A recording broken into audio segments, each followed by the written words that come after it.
मित्रभेद की कहानी। दक्षिण दिशा के महिलारोप्य नामक नगर में एक वैश्य रहता था, जिसका नाम था वर्धमान।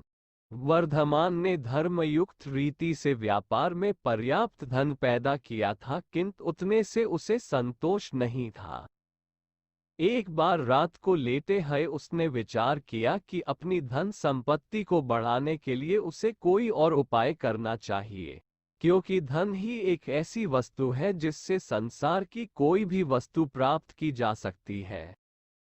उसने धन कमाने के उपायों पर विचार किया।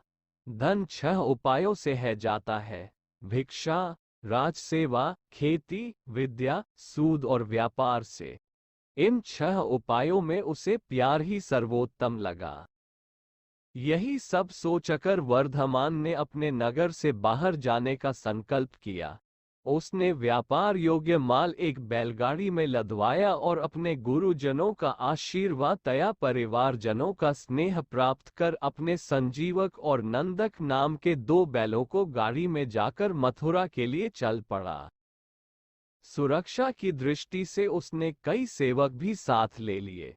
मार्ग में चलते हुए जब वे यमुना के कछार में पहुंचे तो संजीवक नामक बैल का पैर दलदल में फंस गया। उसने बलपूर्वक आगे बढ़ाना चाहा तो बैल का पैर टूट गया। बैल का पैर ठीक होने की प्रतीक्षा में वैश्य वहीं पड़ा रहा। जब उसको वहां पड़े हुए 3 दिन और 3 रात हो गए तो उसके सेवकों ने समझाया कि इस प्रकार एक बैल के लिए इस बीहड़ वन में, जो हिंसक सिंह और व्याघ्र जैसे भयावह प्राणियों से भरा हुआ है, पड़े रहना ठीक नहीं है, क्योंकि कहा भी गया है कि छोटी वस्तु के लिए बड़ी वस्तु की हानि नहीं करनी चाहिए। विवश होकर वैश्य को ये परामर्श स्वीकार करना पड़ा। उसने बैल की देखभाल के लिए 2 सेवक वहीं छोड़े और शेष सेवकों के साथ एक ही बैल के सहारे आगे चल दिया। वैश्य के जाने के बाद वन की बिहड़ता को देख दोनों सेवक भयभीत हो गए और बैल को वहीं छोड़ दोनों भाग गए। 2 दिन उन्होंने इधर उधर व्यतीत किए और फिर वैश्य के पास जाकर झूठ बोल दिया कि बैल तो दूसरे ही दिन मर गया और वे उसका विधिवत दाह कर्म कर आए हैं। बैल के मरने की खबर सुनकर वैश्य बहुत दुखी हुआ, किंतु विधि के विधान के सम्मुख वह कर भी क्या सकता था। मन में संतोष धारण कर उसने अपनी यात्रा जारी कर दी। उधर संजीवक को भूख प्यास लगी तो वह कोशिश करके उठा, फिर धीरे धीरे चलकर यमुना के तट पर पहुंच गया। उस तट पर घास चरने वाले पशुओं का अभाव होने के कारण वहां बहुत बड़ी मात्रा में हरी हरी घास थी। उस हरी घास का सेवन और यमुना के शीतल जल का पान करता हुआ संजीवक कुछ ही दिनों में स्वस्थ हो गया। इस प्रकार अर्ध विहार करता हुआ वो शिवजी के नंदी बैल की तरह हृष्ट-पुष्ट हो गया। एक दिन जब संजीवक यमुना तट पर हरी हरी घास चरते हुए निर्धनवता से हुंकारे मार रहा था तो उसी समय पिंगलक नाम का एक सिंह वहां पानी पीने आया।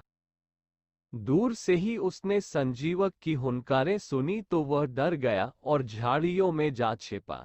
संकेत करके उसने साथ आए अपने सेवकों भालू, व्याघ्र आदि से अपनी व्यूहरचना करा ली, ताकि कोई उसके पास न पहुंच सके। पिंगलक के साथ 2 गीदड़ भी थे। उनके नाम थे करटक और दमनक। ये दोनों गीदड़ कभी पिंगलक के मंत्री हुआ करते थे, किंतु अपनी दुष्टता के कारण उन्हें पदच्युत होना पड़ा था। तब से ये दोनों इसी प्रयास में रहते थे कि किस प्रकार अपने स्वामी को प्रसन्न करके खोया हुआ पद प्राप्त किया जाए। वह प्रायः शेर के पीछे पीछे रहते थे और शेर द्वारा छोड़े शिकार को खाकर अपनी सुधा शांत करते थे। उस समय अपने स्वामी को जल पीने की अपेक्षा भयभीत होकर झाड़ियों में छिपते देख उन्हें बहुत आश्चर्य हुआ। दमनक नामक गीदड़ अपने साथी से बोला, करटक भाई, हमारा राजा प्यासा होने पर भी यमुना तट पर न जाकर यहाँ झाड़ियों में छिपकर बैठ गया है। इसका क्या कारण हो सकता है? कर्तक ने उत्तर दिया, दमनक भाई, हमें इससे क्या? इस कहानी से हमें ये सीख मिलती है कि बिना उद्देश्य के कौतूहलवश कोई काम नहीं करना चाहिए। जो व्यक्ति ऐसा करता है वह उसी प्रकार विनष्ट हो जाता है, जैसे वह कील उखाड़ने वाला बंदर विनष्ट हुआ था।